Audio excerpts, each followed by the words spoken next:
ओम शांति। 20 अगस्त 2026 बाप दादा के मधुर महावाक्य। मीठे बच्चे, बाप आए हैं तुम्हें इस पाप की दुनिया से निकाल चैन की दुनिया में ले जाने। बाप द्वारा तुम्हें सुख शांति की 2 सौगातें मिलती है। प्रश्न: सारी दुनिया में सच्ची सच्ची नंस तुम हो। सच्ची नंस किसे कहेंगे? उत्तर: सच्ची नंस वह जिनकी बुद्धि में एक की याद हो, अर्थात नन बट वन।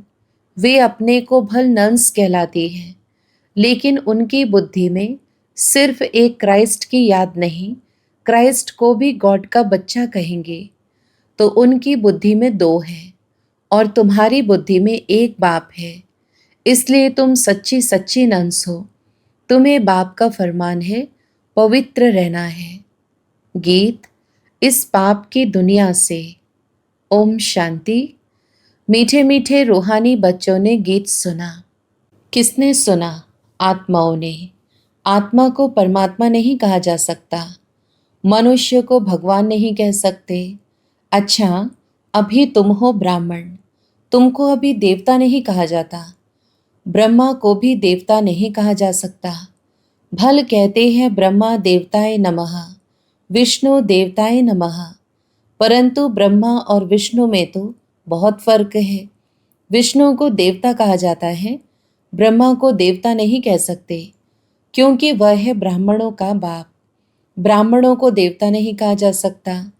अब यह बातें कोई मनुष्य को नहीं समझा सकते, भगवान ही समझाते हैं। मनुष्य तो अंधश्रद्धा में जो आता है सो बोल देते हैं। अभी तुम बच्चे समझते हो, रूहानी बाप हम बच्चों को पढ़ा रहे हैं।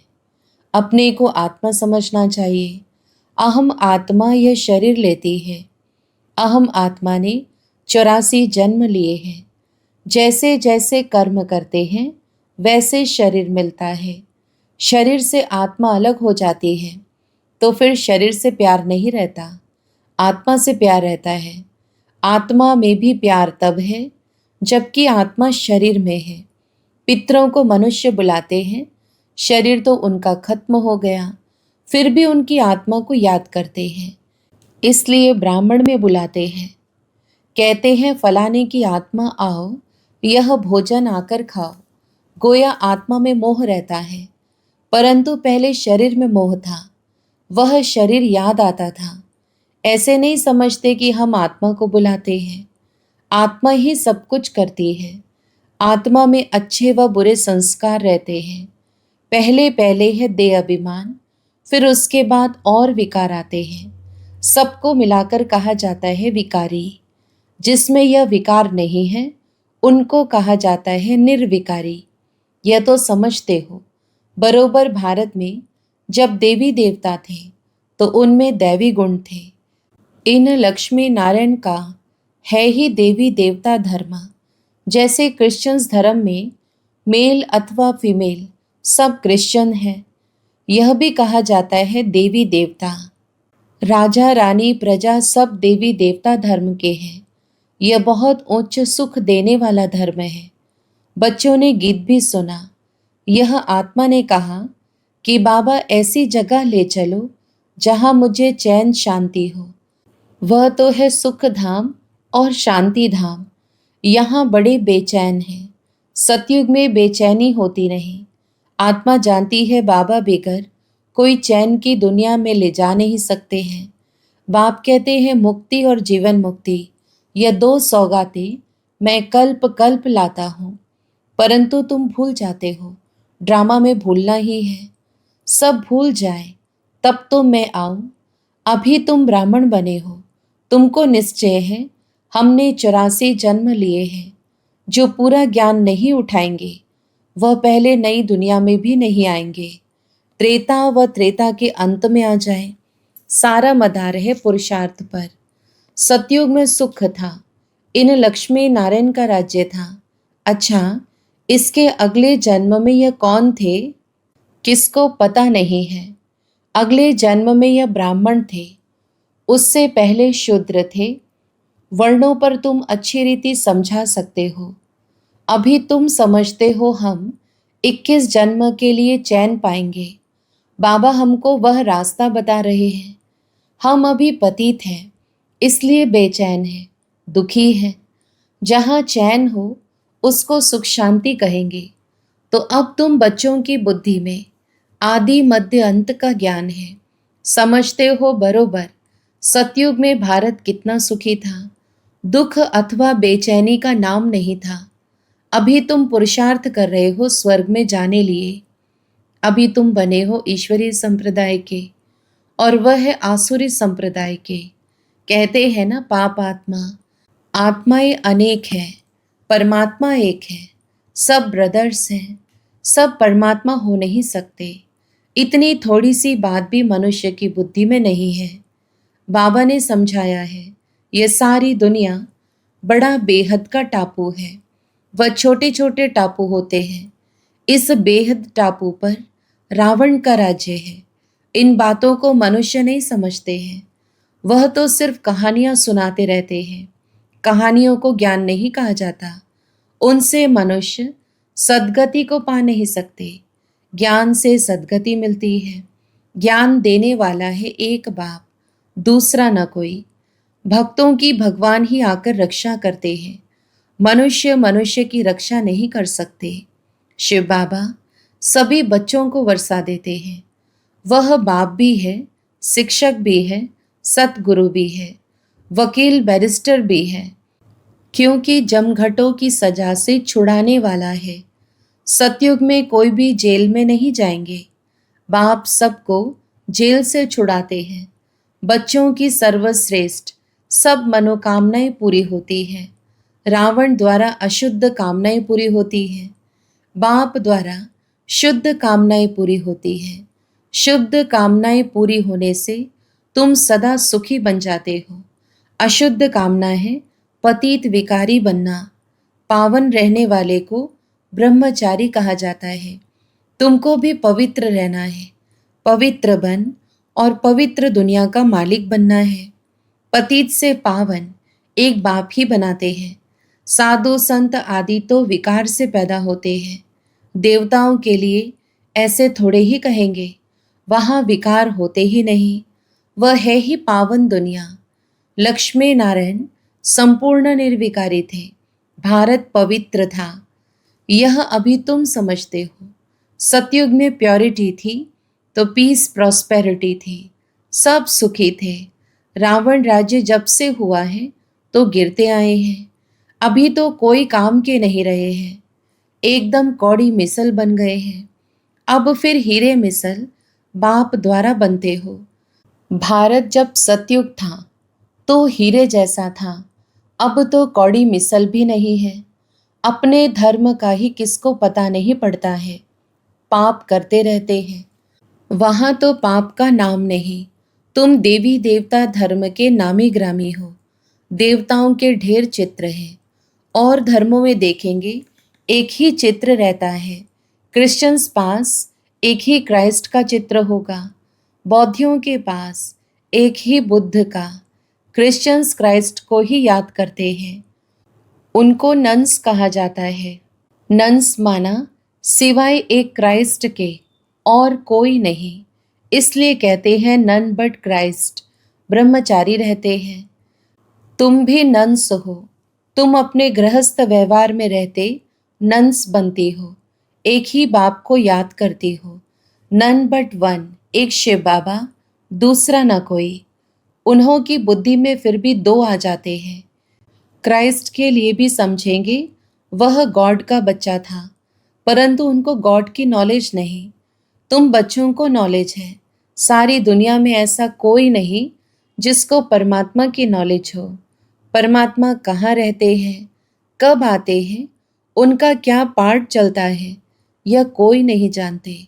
भगवान को जानी जाननहार कहते हैं। समझते हैं वह हमारे दिल की बात को जानते हैं। बाप कहते हैं मैं नहीं जानता, हमको क्या पड़ी है जो हर एक की दिल को बैठ रीड करूँगा। हम आए ही हैं पतितों को पावन बनाने। अगर कोई पवित्र नहीं रहते हैं, झूठ बोलते हैं, तो नुकसान अपने को पहुंचाएंगे। गाया हुआ है, देवताओं की सभा में असुर जाकर बैठते थे, वहां अमृत बांटा जाता था। कोई विकार में जाकर फिर छिपकर आए बैठते तो वह असुर हुए ना, आपे ही अपना पद भ्रष्ट कर देंगे। हर एक को अपना पुरुषार्थ करना है, नहीं तो अपने ही सत्यानाश करते हैं। बहुत ऐसे हैं जो छिपकर बैठ जाते हैं, कहते हैं हम विकार में थोड़े ही जाते, परंतु विकार में जाते रहते हैं। यह गोया अपने को ठगते हैं, अपनी ही सत्यानाश करते हैं। परमपिता परमात्मा, जिसका राइट हैंड धर्मराज है, उनके आगे झूठ बोलते हैं तो खुद ही दंड के भागी बन पड़ते हैं। बहुत सेंटर्स भी ऐसे होते हैं। बाबा जब पहली बार दिल्ली में गया था तो रोज एक आता था और विकार में जाता रहता था। पूछा जाता था, जबकि पवित्र नहीं रहते हो तो आते क्यों हो? कहता था, आऊंगा नहीं तो निर्विकारी कैसे बनूंगा? पवित्रता अच्छी लगती है, परंतु रह भी नहीं सकता हूँ। आखिर तो सुधर जाऊंगा, नहीं आऊंगा तो बेड़ा गर्क हो जाएगा और कोई रास्ता ही नहीं है। इसलिए हमको यहाँ आना पड़ता है। बाप समझाते, तुम वायुमंडल खराब करते हो, कहाँ तक ऐसे आते रहेंगे? पावन जो बनते हैं उनको पतित से जैसे घृणा आती है। कहते हैं बाबा इनके हाथ का खाना भी अच्छा नहीं लगता। बाप ने युक्ति भी बताई है, खान पान की खिटखिट होती है। ऐसे तो नहीं नौकरी छोड़ देंगे, फिर युक्ति से चलाना होता है। कोई को समझाओ तो बिगड़ पड़ते हैं, पवित्र कैसे रहेंगे? यह तो कब सुना नहीं। सन्यासी भी रह नहीं सकते, जब घर बार छोड़ जाते हैं तब पवित्र रह सकते हैं। परंतु यह किसको पता नहीं कि यहाँ पतित पावन परमपिता परमात्मा बढ़ाते हैं। नहीं मानते, इसलिए विरोध करते हैं। शिव बाबा ब्रह्मा तन में आते हैं, कोई शास्त्र दिखाओ। यह तो गीता में लिखा हुआ है, मैं साधारण बूढ़े तन में आता हूँ। वह अपने जन्मों को नहीं जानते, यह तो लिखा हुआ है। फिर तुम कैसे कहते हो कि परमात्मा कैसे मनुष्य तन में आएंगे? पति तन में ही आकर रास्ता बताएंगे ना। आगे भी आए थे और कहा था माँ मेकम याद करो। वही परमधाम में रहते हैं और कहते हैं माँ मेकम याद करो। श्री कृष्ण का शरीर तो मूल वतन में नहीं होगा जो कहे माँ मेकम याद करो। एक परमपिता परमात्मा ही साधारण तन में प्रवेश कर तुम बच्चों को कहते हैं माँ मेकम याद करो। तो इस योग अग्नि से तुम्हारे पाप कट जाएंगे। इसलिए ही मुझे पतित पावन कहते हैं। पतित पावन जरूर आत्माओं का होगा ना, पतित भी आत्मा ही बनती है। बाप कहते हैं तुम पवित्र आत्मा 16 कला संपूर्ण थी, अभी 9 कला बिल्कुल ही पतित बन गए हो। मैं कल्प कल्प आकर तुमको समझाता हूँ। तुम जो काम चिता पर बैठ पतित बन जाते हो, फिर ज्ञान चिता पर बिठाकर तुमको पावन बनाता हूँ। भारत में पवित्र प्रवृत्ति मार्ग था, अभी अपवित्र प्रवृत्ति मार्ग है। किसको भी चैन नहीं। अब बाप कहते हैं दोनों ज्ञान चिता पर बैठो। हर आत्मा को अपने अपने कर्मों अनुसार शरीर मिलता है। ऐसे नहीं कि दूसरे जन्म में वही पति पत्नी आपस में मिलेंगे। नहीं, इतनी रेस कर ना सके। यह तो पढ़ाई की बात है ना। अज्ञान काल में हो सकता है, आपस में बहुत प्रेम है तो उनकी मनोकामनाएं पूरी हो सकती है। वह तो है पतित विकारी मार्ग। पति के पीछे पत्नी चिता पर बैठती है, दूसरे जन्म में भी जाकर उनसे मिलती है, परंतु दूसरे जन्म में उनको थोड़ी मालूम पड़ेगा। तुम भी बाबा के साथ ज्ञान चिता पर चढ़ते हो। यह छीछी शरीर छोड़ चले जाएंगे, तुमको यह अभी मालूम है। उनको तो नहीं रहता कि हम आगे जन्म में ऐसे साथी थे। तुमको भी बाद में वहां यह बातें याद नहीं रहेंगी। अभी तुम्हारी बुद्धि में एम ऑब्जेक्ट है। मम्मा बाबा लक्ष्मी नारायण बनेंगे, विष्णु है देवता, प्रजापिता ब्रह्मा को देवता नहीं कह सकते। ब्रह्मा सो देवता बनते हैं, ब्रह्मा सो विष्णु, विष्णु सो ब्रह्मा कैसे बनते हैं? यह अभी तुमने समझ लिया है। अभी तुम जानते हो चैन सिर्फ स्वर्ग में ही होता है। कोई मरते हैं तो कहते हैं स्वर्ग गया, अर्थात चैन में गया। बेचैनी में पतित रहते हैं। बाप फिर भी कहते हैं अपने को आत्मा समझ, बाप को याद करो तो विकर्म विनाश होंगे। बाकी है डिटेल में समझने की बातें। बाप नॉलेजफुल है तो तुमको भी अपने जैसा नॉलेजफुल बनाएंगे। बाप की याद से तुम सतोप्रधान बनेंगे। यह आत्माओं की रेस है। जो जास्ती याद करेंगे वह जल्दी बनेंगे। यह है योग और पढ़ाई की रेस। स्कूल में भी रेस होती है ना, ढेर स्टूडेंट्स होते हैं, उनमें से जो नंबर 1 निकलते हैं उनको स्कॉलरशिप मिलती है। एक ही पढ़ाई लाखों करोड़ों आत्माओं के लिए होती है, तो इतने स्कूल भी होंगे ना। अब तुमको यह पढ़ाई पढ़नी है। सबको रास्ता बताओ, अंधों की लाठी बनो, घर घर में पैगाम पहुंचाना है। अच्छा, मीठे मीठे सिकिलधे बच्चों प्रति माता पिता बाप दादा का याद प्यार और गुड मॉर्निंग। रूहानी बाप की रूहानी बच्चों को नमस्ते। हम रूहानी बच्चों की भी रूहानी माता पिता बाप दादा को याद प्यार, गुड मॉर्निंग और नमस्ते। धारणा के लिए मुख्य सार। पहला, अब अशुद्ध कामनाओं का त्याग कर शुद्ध कामनाएं रखनी है। सबसे शुद्ध कामना है पवित्र बनकर पवित्र दुनिया का मालिक बने। कोई भी भूल को छिपाकर अपने आप को ठगना नहीं है। धर्मराज बाप से सदा सच्चा रहना है। दूसरा, ज्ञान चिता पर बैठ इस पढ़ाई में रेस कर भविष्य नई दुनिया में ऊंच पद पाना है। योग अग्नि से विकर्मों के खाते को दग्ध करना है। वरदान, बुद्धि की प्रीत एक प्रीतम से लगाकर सदा सम्मुख की अनुभूति करने वाले विजयी रत्न भव। स्पष्टीकरण, प्रीत बुद्धि अर्थात बुद्धि की लगन एक प्रीतम के साथ लगी हुई हो। जिसकी एक के साथ प्रीत है, उनकी अन्य किसी भी व्यक्ति व वैभव के साथ प्रीत जुट नहीं सकती। वे सदा बाप दादा को अपने सम्मुख अनुभव करेंगे। उन्हें मनसा में भी श्रीमत के विपरीत व्यर्थ संकल्प व विकल्प नहीं आ सकते।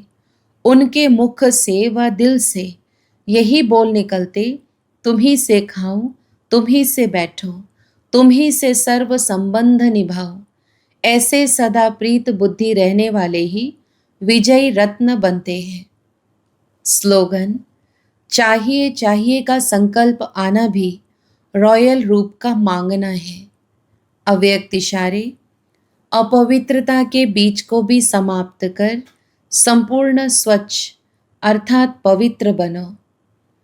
संगम युग पर बाप दादा ने सभी बच्चों को पहला व्रत दिया है, संपूर्ण पवित्र भाव।